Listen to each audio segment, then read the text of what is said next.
Andrew Sharp, sorry. I'm from the Authentic Caribbean Foundation. I consider myself one Caribbean. So whether you're from Haiti, Jamaica, Barbados, Trinidad, Dominican Republic, we're all one Caribbean, especially here in the United States. We are Caribbean American, and Haitian American has done a big contribution to the United States. We have really got involved, make changes, both politically, community based, investment opportunities, and Dr. Rodelaire Octavius. I've been watching his work since I arrived here. I'm here for the past 10 years living in Massachusetts, and his work has been very, very, um, well documented, from Harvard research to business ownership, involvement in the Haitian parade, involved with so many Haitian opportunities, especially for Madapan.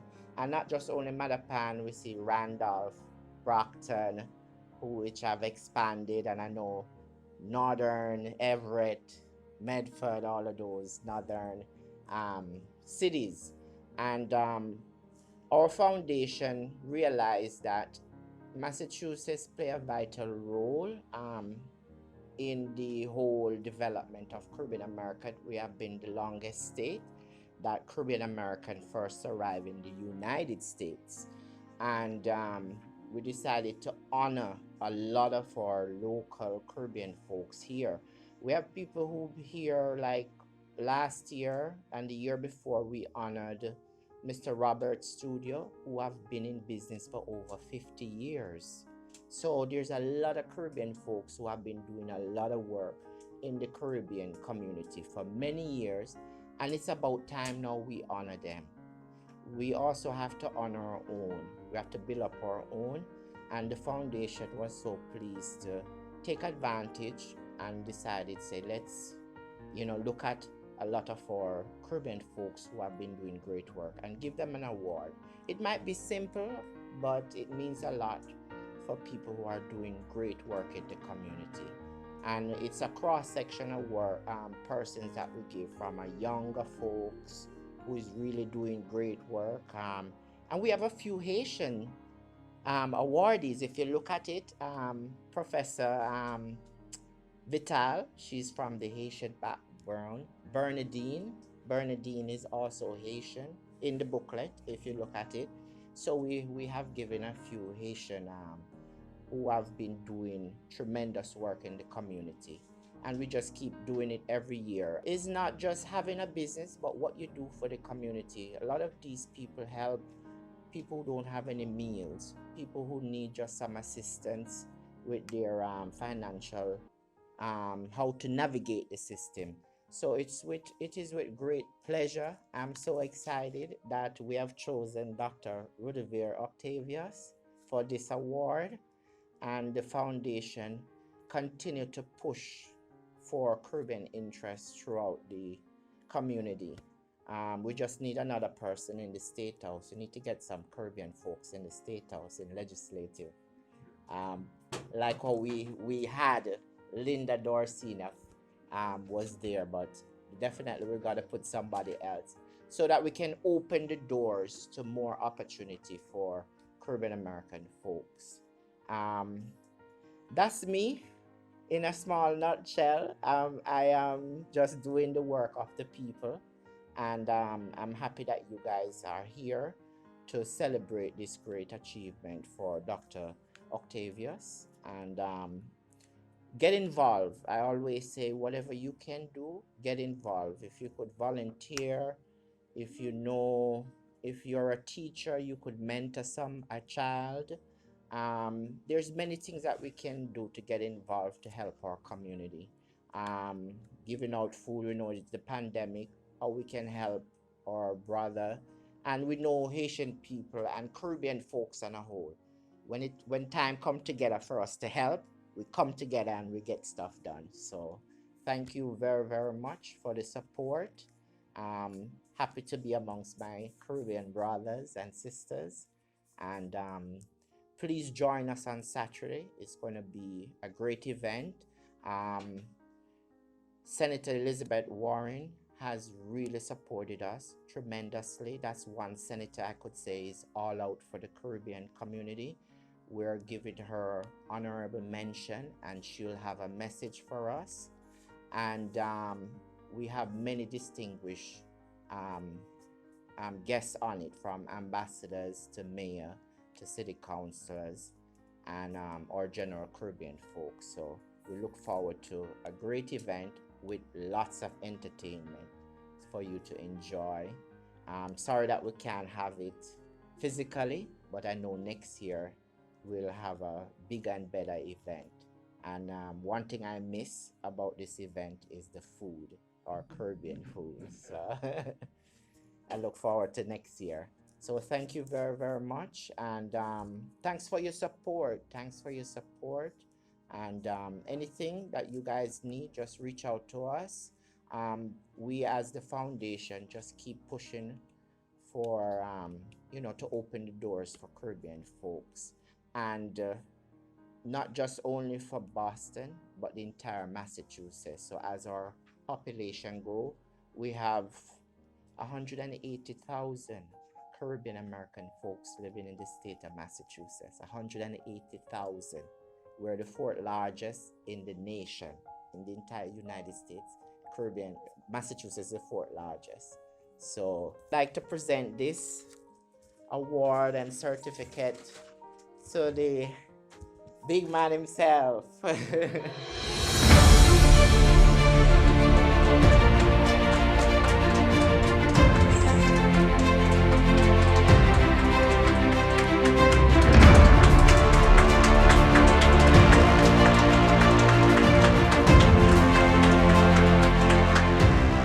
Thank you, Chairman Sharp. People who know me know that my motto is success is not an accident. They also know that my beliefs in order are God, education, and action. So first and foremost, I thank God for allowing us to be alive. It's no secret, we are living in an extremely difficult and dangerous time. Second, I thank you, family and friends, for being here today one more time for me. I appreciate it. Thank you. Third, but not least, I thank the Authentic Caribbean Foundation for thinking about me for such a prestigious award. Thank you again, Mr. Chairman. But let me make it clear, this award is not about me. This award is really about all the minorities, the Haitian community, the Jamaican community, the Latino communities, the African American community, all the Black communities that have been oppressed for centuries, not just only here in this country, but around the world. In 2015, the Federal Reserve Bank of Boston published a report called The Color of Wealth. According to that report, the median net worth of Black Bostonians is $8 versus $247,500 for the white households. Why is that? Is that because Black people are lazy, therefore they do not create value? No. Black people work hard. Black people do create value. The problem is, we Black people, we create value, but we do not capture value. We do not capture value because we are not organized. So how do we solve this problem? The solution, before I tell you what it is, let me tell you what it is not. The solution is not about income equality as some people may want us to believe. Why not? I'm glad you asked. Because whoever has the power to hire can always hire disproportionately. For example, they can use a ratio 10-1. For each 10 white persons they hire one black person, even though they give them the same income. What's going to happen, those 10 white folks, they will get together, invest together, and create bigger corporations against which we won't be able to compete. So the solution is not about income equality. The solution is about equal opportunity. Let me say it again. The solution is about equal opportunity. Some say education is the great equalizer. But we know only equal education can equalize. That is why we must encourage and support our black kids to go to the best schools.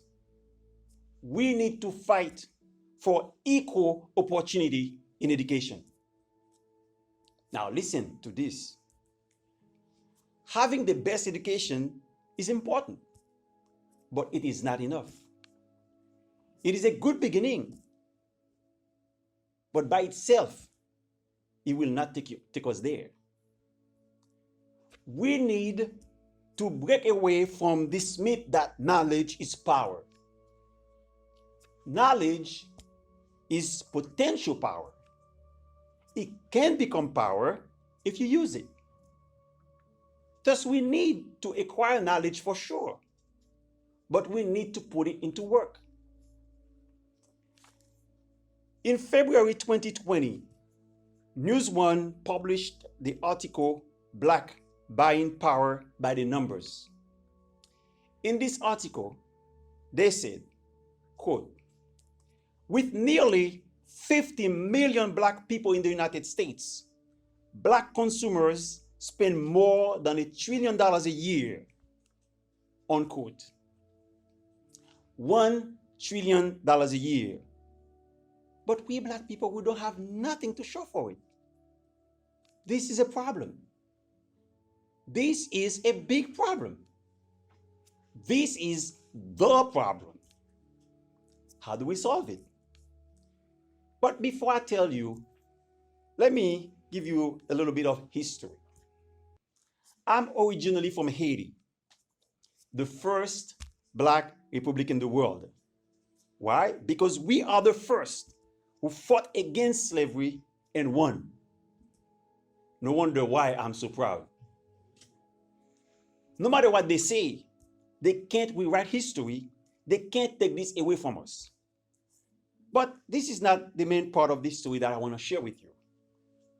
Our ancestors, Toussaint Louverture, Jean-Jacques Dessalines, and Pétion, they didn't win just for Haitians. They won for all oppressed people. After we won our independence war, they financed freedom for other countries like Venezuela, Bolivia, and several Latin American countries. Some of our ancestors, like King Henry Christophe, even fought in the American Independence War. Go to Savannah and you'll see the proof. Our ancestors came from Africa. And this is the part of the story that I really want you to pay attention to. Our ancestors came from Africa, but from different tribes. That means they didn't speak the same language. They didn't necessarily have the same culture. But they had three things in common. First, they understood in the master's eyes, there was no difference. They were all black. Second, they did not have the word impossible in their dictionary. And third, they understood the power of unity and perseverance. That is why on the Haitian flag, you can read L'Union fait la force, meaning unity makes strength. In other words, to paraphrase St. Ange Marcellus in his book, The Plea, if it is true unity makes strength, our weaknesses must be in our division. So they divide us for their own interests, to let us believe there is Black Haitian, Black Jamaican, Black Trinidadian, Black African American. Today I'm here to tell you that there is no Black Haitian, there is no Black Jamaican, there is no Black Nigerian, there is no Black African American. No matter what language you speak, no matter where you came from, it doesn't matter if you are in France, in Italy, or in United States of America. It is the same struggle. If you're Black, you're Black. So at this point, I hope you can see the solution is obvious. It's unity. We need to unite. We need to unite. But unite to do what? That is the second part of the solution. We need to unite so that we can own the businesses where we spend our money. Let me say it again. We need to unite so that we can own the businesses where we spend our money. Where do we spend our money? At the supermarket. So let's own the supermarket together. Where do we spend our money? At the gas station. So let's own the gas station together. Where do we spend our money? At the beauty shop. Let's own the beauty shop together. Where do we spend our money? At the bank to pay for our mortgages. So let's own the bank together. Let's own the basketball team, the baseball team, the football teams. Black athletes, I'm talking to you. We can be players, we can also be owners. That is why I'm so proud of Tyler Perry. He understands who has the goal makes the rules. So he built his own studio. So by doing those two things, one, by having the best education, and two, by owning the businesses where we spend our money, we will create a virtuous cycle with an exponential effect where our own money will be used to feed our own growth. A time to dream and a time to plan. Dr. Martin Luther King had a dream. More than 50 years later, it's time for us Black people to have a plan and to implement it. We will never be free at last unless we understand, as I mentioned before, who has the goal makes the rules. And we can only win by making our own rules. We will never be free at last unless we control our own destiny by controlling our own money. That is what our organization is all about. That is what Haitians Influence Collective Investments, HFCI, is all about. We are a scientific reproduction of the Black Wall Street experience that took place in Tulsa, Oklahoma from 1914 to 1921. We are promoting collective investments, collective success, and collective prosperity. That is what we're fighting for. And for those things, we will fight until the enemies think that we cannot fight no more. And when the enemies think that we cannot fight no more, we'll lay down, we'll bleed a while, we'll get back up and fight some more. Thank you.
Anyway, selfie break. Jeez. Anyway. Dada.